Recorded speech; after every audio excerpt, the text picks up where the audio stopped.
요즘 주식 계좌 앱 켤 때마다 무의식적으로 짧은 한숨부터 내쉬는 분들 아마 오늘 이심층 분석을 듣고 계신 여러분 중에도 꽤 많으실 겁니다. 네, 아무래도 시장이 좀 많이 흔들리고 있으니까요. 맞아요. 단순히 내 종목이 몇 퍼센트 빠져서가 아니잖아요. 시장 전체의 흐름이 뭔가 예전처럼 직관적으로 굴러가지 않는다는 그 찝찝함 다들 느끼고 계실 텐데요. 그렇죠. 뭔가 공식이 어긋난 것 같은 느낌을 받으실 겁니다. 네, 그래서 오늘 그 찝찝함의 실체를 아주 속 시원하게 파헤쳐 보려고 합니다. 오늘 저희가 분석할 자료는 한 대형 리서치 센터 수석 애널리스트가 발간할 리포트인데요. 아주 흥미로운 자료였죠? 네, 이 리포트에서는 현재 우리가 마주한 시장을 아주 절묘한 단어로 정의하고 있더라고요. 바로 다차원적 고차방 정식입니다. 다차원적 고차방 정식. 표현이 아주 정확합니다. 그러니까 지정학적 변동성, 수급 임계점의 돌파, 그리고 각국 정책의 변곡점이 그야말로 복잡하게 얽혀 있다는 뜻인데요. 오늘 저희의 미션은 분명합니다. 이 고차방 정식을 완벽하게 해독해서 청취자 여러분의 포트폴리오에 당장 적용할 수 있는 입체적 자산 배분 전략을 도출해내는 겁니다. 이 복잡한 실타래 어떻게 풀어가면 좋을까요? 그 시장이 평면적인 움직임을 멈추고 입체적인 발작을 일으킬 때 투자자들은 보통 두 가지 부류로 나뉘거든요. 압도적인 변동성에 지쳐서 아예 시장을 떠나거나 아니면 그 변동성의 구조를 뜯어보고 다음 스텝을 준비하거나죠. 우리는 당연히 후자가 되어야겠죠? 맞습니다. 하버드 비즈니스 스쿨에서 리스크 매니지먼트를 다룰 때 리스크의 전이, 즉 컨테이전이라는 개념을 굉장히 중요하게 다룹니다. 컨테이전이요. 네, 하나의 지정학적 충격이나 수급 고임이 펀더멘탈, 환율, 그리고 실물 자산으로까지 도미노처럼 퍼져나가는 현상이죠.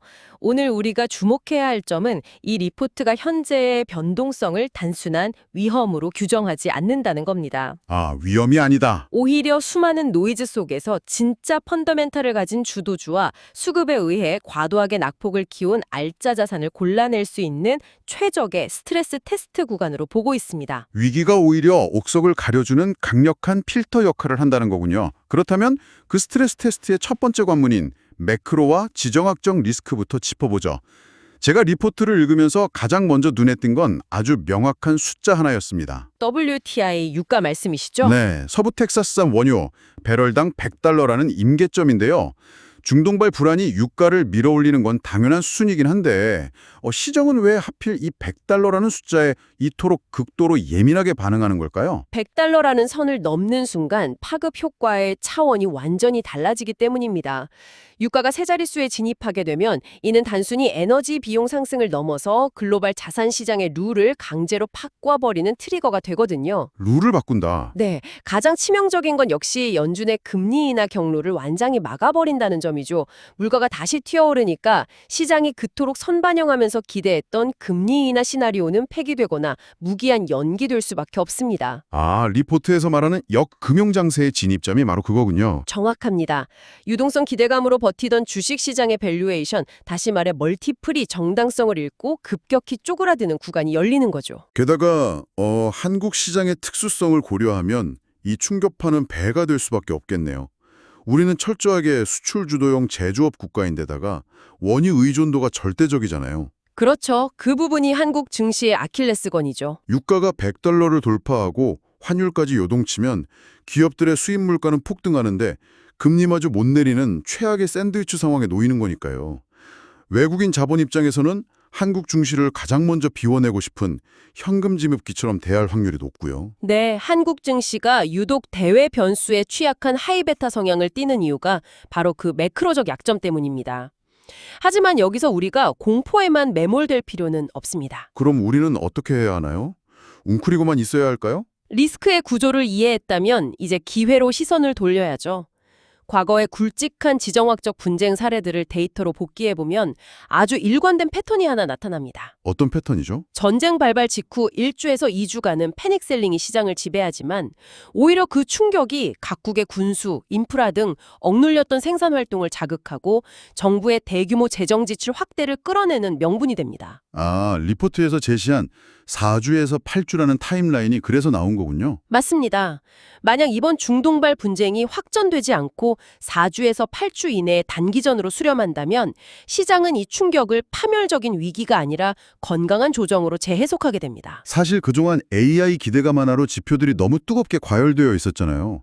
이 지정학적 충격이 오히려 시장에 거품을 빼주고 지표를 식혀주는 역할을 한다면 펀더멘털은 탄탄한데 공포에 휩쓸려 가격만 폭락한 신흥국 하드웨어 섹터를 볼 때네요. 네, 특히 한국의 반도체나 부품주들을 저가에 담을 수 있는 엄청난 박연 세일 기간이 되는 셈이죠. 시장의 내러티브가 공포에서 저가 매수로 전환되는 임계 시간이 바로 그 4주에서 8주 사이라는 거군요.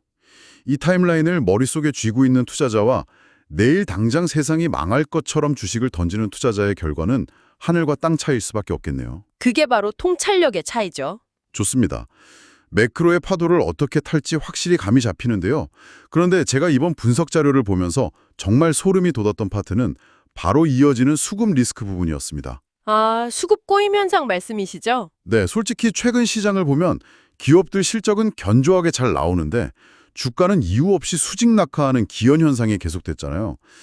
도대체 펀더멘탈과 가격이 왜 이렇게 따로 노는 건가? 이게 펀더멘탈이 망가진 건가 싶었는데 원인이 인간이 아니더라고요. 네, 놀랍게도 기계에 있었죠. 국내 시장 외국인 매매의 무려 80%가 알고리즘 매매라는 데이터.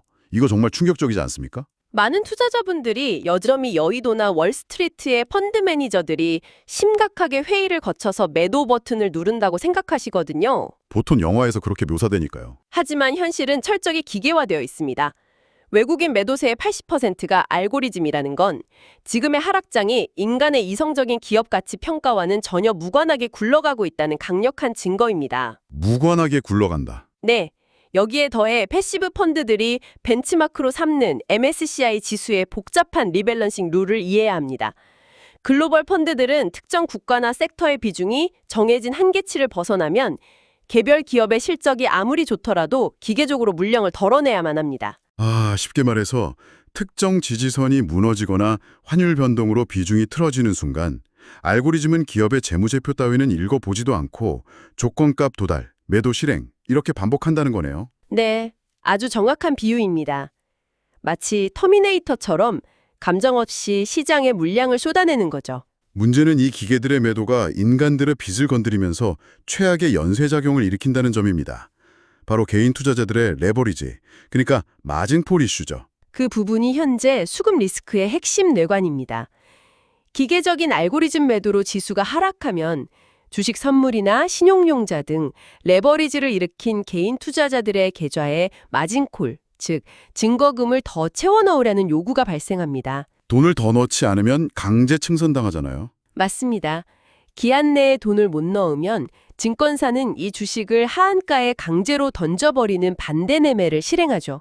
알고리즘이 밀어버린 지수가 개인들의 강제 청산을 부르고 쏟아진 반대 매매 물량이 다시 지수를 낮춰서 알고리즘의 매도 조건을 또 충족시키는 겁니다. 와, 매도가 매도를 부르는 자기 실현적 패닉의 늪이네요. 수급의 임계점이 돌파되면서 시장의 펀더멘털과 가격이 완전히 단절되는 현상이군요. 바로 그 지점입니다. 펀더멘털과 가격의 단절. 그런데 반대로 생각해보면요. 이 메커니즘을 정확히 이해하고 있는 청취자 여러분에게는 지금 이 포지션을 재구축할 완벽한 타이밍 아닐까요? 정확히 보셨습니다. 주가가 떨어지는 이유가 기업이 돈을 못 벌어서가 아니라 철저히 기계의 조건값과 레버리지의 강제 청산 때문이라면 결국 펀더멘털은 그대로인데 가격표만 반토막이 난 과매도 상태라는 뜻이니까요. 그게 바로 우리가 시장의 구조, 이 고차 방정식을 뜯어봐야 하는 이유입니다. 노이즈를 걷어내고 나면 진짜 가치가 보이죠. 리포트는 이 과매도 구간에서 반드시 주워 담아야 할 주인공으로 여전히 AI와 반도체를 지목합니다. 여전히 AI군요. 네, 지금 글로벌 AI 산업을 주도하는 핵심 기업들의 영업이익률을 보면 60%에서 많게는 80%에 육박합니다. 영업이익률 80%요? 제조업이나 일반 서비스업에서는 정말 상상조차 할 수 없는 마진율이네요. 그렇죠. 원가를 빼고 나면 남는 게 거의 다 이익이라는 건데 시장이 아무리 요동쳐도 결국 막대한 현금을 쓸어 담는 기업은 정해져 있다는 압도적인 증거네요. 맞습니다. 시대의 패러다임을 바꾸는 메가트렌드의 주인공은 결코 바뀌지 않았습니다. 단지 수급의 발작으로 가격만 잠시 내려왔을 뿐이죠. 그렇다면 지금의 하락 스윙은 두려워하며 도망칠 구간이 아니라 80%의 이익률을 내는 위대한 기업들을 박앤세일 가격에 편입시켜서 향후 수익률을 극대화할 절호의 세일 기간이군요. 네, 그렇게 받아들이셔야 합니다. 자, 그럼 시장의 본질을 파악했으니 이제 오늘 탐구의 하이라이트, 우리의 계좌를 지키고 불려줄 구체적인 입체적 자산 배분 전략으로 깊게 들어가 보죠. 좋습니다. 지정학적 변동성과 수급 리스크를 피하면서도 성장을 취하려면 포트폴리오를 어떻게 뜯어 고쳐야 합니까? 리포트의 주식절 전략을 보니까 무조건 AI만 찬양하는 게 아니라 꽤 디테일한 비중 조절을 권고하고 있더라고요. 네, 무지성 매수가 아니라 아주 냉정한 수익률, 즉 ROI 분석이 들어간 결과입니다. 그동안 시장을 멱살 잡고 끌어올렸던 M7, 매그니피센트 7에 대해서는 오히려 비중 축소 의견을 냈죠. 그렇습니다. M7 기업들이 AI 인프라 구축에 천문학적인 자본을 쏟아붓고 있지만 과연 그 투자금 대비 유의미한 현금 흐름을 당장 창출할 수 있느냐에 대해 시장의 회의감이 조금씩 고개를 들고 있거든요. 밸류에이션도 이미 역사적 고점 부근에 다다랐고요. 많이 오르긴 했죠. 그래서 리포트는 M7에 집중된 과도한 쏠림을 덜어내고 그 자금을 두 갈래로 분산할 것을 제안합니다. 어떤 쪽으로 분산하나요? 하나는 산업재, 금융, 헬스케어처럼 금리 인하 지연 환경에서도 꾸준히 현금을 창출하는 전통적 가치주 섹터이고요. 다른 하나는 글로벌 밸류체인 내에서 상대적으로 밸류에이션 매력이 높고 철저히 실적 기반으로 움직이는 한국과 대만의 핵심 테크 기업들입니다. 아, 주식 안에서도 고평가된 메가테크에서 실적 기반의 밸류테크로 스마트하게 로테이션을 돌리라는 거군요. 네, 밸류와 실적에 집중하는 전략이죠. 그렇다면 파생 상품이나 포트폴리오의 생명줄인 현금 비중은 어떻게 가져가야 할까요? 이런 변동성 장세에서는 섣불리 방향성을 맞추려다간 개조가 정말 녹아내리기 십상일 텐데요. 아주 중요한 지적입니다. 지금 같은 고차방정식 장세에서는 지수가 오를지 내릴지에 베팅하는 방향성 매매는 철저히 지양해야 합니다. 그럼 어떻게 해지를 하죠? 대신 포트폴리오의 충격을 흡수할 수 있는 변동성 지수, 즉 VIX 관련 파생 상품을 해지 용도로 일부 활용하는 것이 현명합니다. 그리고 무엇보다 리포트가 가장 강력하게 권고하는 전술은 10에서 30%의 현금 비중 유지입니다. 현금 비중 30%요? 네, 많은 분들이 현금을 들고 있는 걸 투자를 쉬는 것으로 착각하시지만 지금 환경에서 현금은 가장 강력하고 능동적인 무기입니다. 능동적인 무기다? 방패이자 동시에 폭락한 주도주를 쓸어 담을 수 있는 실탄이 되기 때문이죠. 아, 현금 30%가 단순히 노는 돈이 아니라 가장 적격적인 해지 자산이자 콜옵션 같은 거네요. 주식과 현금 전략은 아주 선명해졌습니다. 그런데 이 리포트가 진짜 입체적이라고 느껴진 건 전통적인 채권과 실물 자산인 부동산까지 아주 날카롭게 건드리고 있다는 점이었어요. 네, 자산 배분의 시야를 굉장히 넓게 가져가고 있죠. 먼저 채권부터 볼까요? 고금리가 예상보다 길어지는 환경에서 일반적인 국채 투자는 꽤 리스크가 큰 상황인데 여기서 아주 흥미로운 대안으로 브라질 국채를 제시했습니다. 왜 하필 지금 브라질인가요? 미국의 금리 인하 지연은 전 세계의 채권 투자자들에게 엄청난 듀레이션 리스크, 즉 만기 위험을 안겨주거든요. 금리가 안 내려가면 채권 가격이 계속 떨어질 수 있으니까요. 그렇죠. 이럴 때 리포트가 브라질 국채를 대안으로 꼽은 이유는 두 가지 강력한 혜택 때문입니다. 첫째는 신흥국 특유의 매력적인 고금리를 기본으로 깔고 간다는 점이고요. 둘째는 한국과 브라질 간의 조세 협약에 따른 비과세 혜택입니다. 아, 비과세요? 사실 고금리 시대에 이자 수익 좀 내보려다가 세금으로 절반 가까이 뜯기고 나면 허탈하기 그지없잖아요. 표면 금리도 높은데 세금까지 없다면 금리 인하 지연에 따른 채권 가격 하락 리스크를 방어할 아주 훌륭한 쿠폰 수익을 확보하는 셈이네요. 맞습니다. 세후 수익률로 따지면 압도적인 장점이 있죠. 그렇다면 실물 자산, 그중에서도 청취자 여러분들의 초미의 관심사인 부동산 쪽은 어떤 솔루션을 내놓고 있습니까? 부동산 섹터 분석은 특정 정책의 타임라인을 아주 집요하게 파고듭니다. 바로 5월 9일이라는 날짜에 주목하라고 강조하죠. 5월 9일이요. 네. 이날이 바로 다주택자 양도세 중과 유예 조치가 종료되는 시점입니다. 이 날짜 하나가 부동산 시장의 수급에 엄청난 나비 효과를 일으키거든요. 어떤 식으로요? 다주택자 입장에서는 5월 9일 이전에 집을 팔아야 세금 폭탄을 피할 수 있기 때문에 이 시기를 전후로 다급해진 급매물들이 시장에 쏟아져 나오게 됩니다. 5월 9일 데드라인.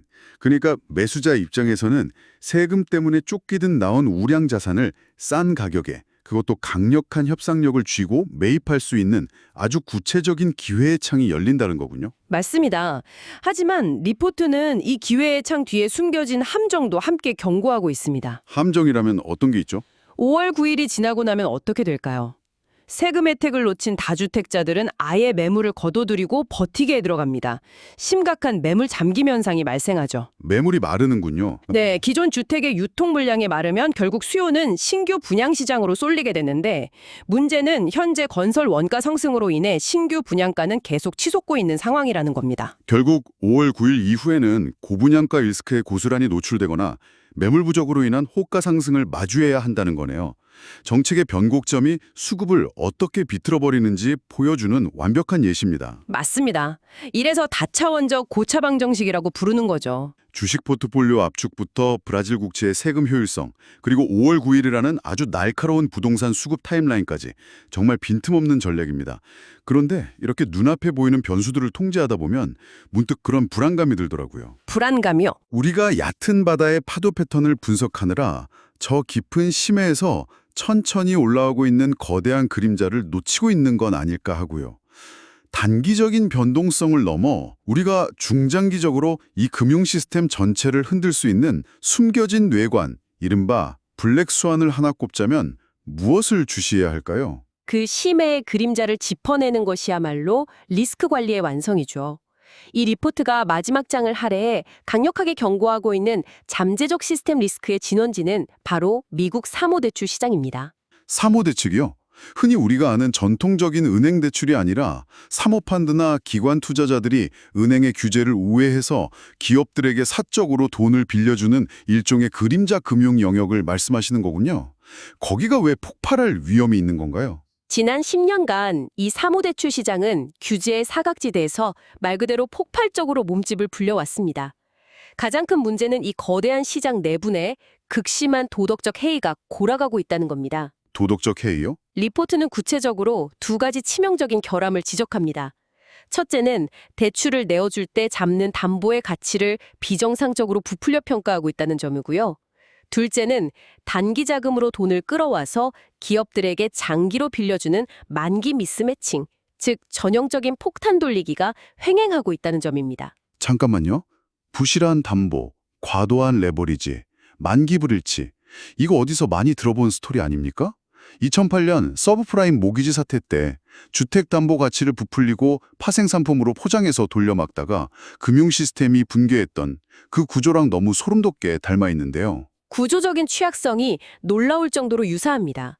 물론 당장 내일 이 시장이 붕괴하며 제2의 리먼 사태가 터진다는 건 아닙니다만 네, 당장은 아니겠지만요. 앞서 우리가 얘기했던 매크로 환경을 떠올려 보십시오. 인플레이션이 안 잡히고 고금리가 예상보다 훨씬 길어지는 하이어 for 롱거 환경이 고착화되면 이 사모대출로 연명하던 한계 기업들부터 살인적인 이자 부담을 견디지 못하고 파산하기 시작할 겁니다. 연쇄부도의 시작이군요. 네, 그러면 부풀려졌던 담보 가치가 연쇄적으로 폭락하고 단기로 자금을 댄 투자자들의 뱅크런 같은 자금 이탈이 발생하면서 금융 시스템의 가장 약한 고리부터 툭툭 끊어질 수 있습니다. 당장의 주가 등락 지표나 소비자 물가 지수만 볼 게 아니라 미국 신용시장의 밑바닥, 특히 하이힐드 채권의 스프레드나 이런 사모대출 시장에서 균열의 징후가 나타나지 않는지 모니터링 체계를 완전히 한 차원 높여야겠군요. 맞습니다. 보이지 않는 곳을 봐야 합니다. 자, 이제 벌써 머릿속이 꽉 차오르는 느낌이네요. 오늘 우리가 해부해본 다차원적 고차방 정식의 핵심을 한번 갈무리해 보겠습니다. 청취자 여러분, 시장이 내지르는 무수한 소음들, 기계적인 알고리즘이 쏟아내는 매도 물량에 놀라 여러분의 소중한 펀더멘털 자산을 헐값에 던지지 마십시오. 아주 중요한 포인트입니다. 우리가 냉정하게 추적해야 할 것은 매일 흔들리는 가격표가 아니라 산업의 본질적 가치와 시스템이 견뎌낼 수 있는 수급적 한계치입니다. 당장의 변동성이 두렵더라도 AI와 반도체라는 시대의 거대한 구조적 전환은 조금도 훼손되지 않았습니다. 여전히 80%의 마진을 증명해내고 있죠. 펀더멘털은 견고하니까요. 게다가 한국 증시 내부적으로는 정부가 추진하는 밸류업 정책이라는 새로운 룰이 하방 지지선을 든든하게 받쳐주는 우군 역할을 해줄 것입니다. 리포트의 결론부에 등장하는 문장이 현재 상황을 가장 완벽하게 요약해 주는데요. 3월의 변동성은 배를 거칠게 흔드는 파도다. 하지만 펀더멘털이라는 무거운 닻을 내리고 전략적 현금을 쥐고 있는 투자자에게 이 파도는 결국 목적지에 더 빨리 닿게 해주는 강력한 순풍으로 바뀔 것이다. 펀더멘털의 닷과 전략적 현금. 여러분, 이 탐구가 끝나는 즉시 여러분의 증권 계좌를 열고 포트폴리오를 전수 점검해 보시기 바랍니다. 혹시 나도 모르게 레버리지가 과도하게 껴있진 않은지, 그리고 확보해둔 10에서 30%의 현금을 언제, 어떤 타이밍이 80% 이익률을 내는 주도주로 교체 매수할지 오늘 밤 아주 구체적인 시뮬레이션을 돌려보실 것을 권해드립니다. 꼭 필요한 과정입니다. 자, 오늘의 심층 분석을 마무리하면서 청취자 여러분이 혼자 커피 한잔 하시며 곰곰이 씹어볼 만한 도발적인 질문을 하나 던져드리고자 합니다. 오늘 우리는 시장을 억누르는 패닉셀링의 80%가 철저히 입력된 룰에 의해서만 움직이는 낡은 알고리즘 매매 때문이라고 분석했습니다. 네, 그랬죠. 그리고 반대로 AI 산업은 압도적인 이익률을 내는 거대한 트렌드라고 극찬했습니다. 그렇다면 이 두 가지가 만나는 미래를 상상해 보시죠. 기술이 기하급수적으로 발전해서 다음번 거대한 지정학적 위기나 매크로 쇼크가 찾아왔을 때 인간의 감정은 물론 기존의 경직된 룰 기반 알고리즘마저 초월한 초지능 범용 인공지능이 글로벌 시장의 모든 매수와 매도 알고리즘을 실시간으로 통제하고 실행하게 된다면 과연 어떤 일이 벌어질까요?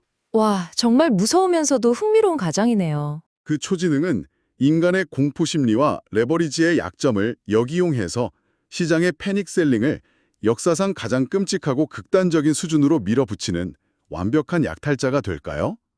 아니면 반대로 시장에 쓸데없는 노이즈를 0.1초 만에 논리적으로 계산하고 차단해서 비이성적인 폭락 자체를 허용하지 않는 완벽하고 고유한 금융 방어막이 되어줄까요? 인간의 두려움조차 데이터 스펙트럼으로 학습해버린 AI 앞의 금융시장. 그곳은 지옥일까요? 아니면 변동성이 거세된 유토피아일까요? 금융의 미래를 꿰뚫는 아주 서늘하면서도 매력적인 화두입니다.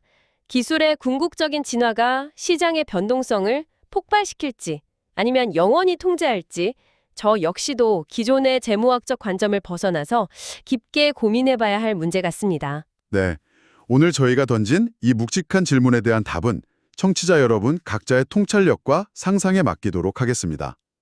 오늘 준비한 깊고 진한 지식의 탐구는 여기까지입니다. 여러분의 포트폴리오를 짓누르던 그 복잡한 고차 방정식을 푸는데 오늘 저희와의 대화가 확실한 돌파구가 되셨기를 바랍니다. 소매 흔들리지 않고 본질을 꿰뚫어보는 여러분의 투자를 항상 응원합니다. 다음번에도 가장 예리하고 영감을 주는 분석 자료와 함께 돌아오겠습니다. 긴 시간 함께 해주셔서 감사합니다. 좋아요, 구독 부탁드립니다. 감사합니다.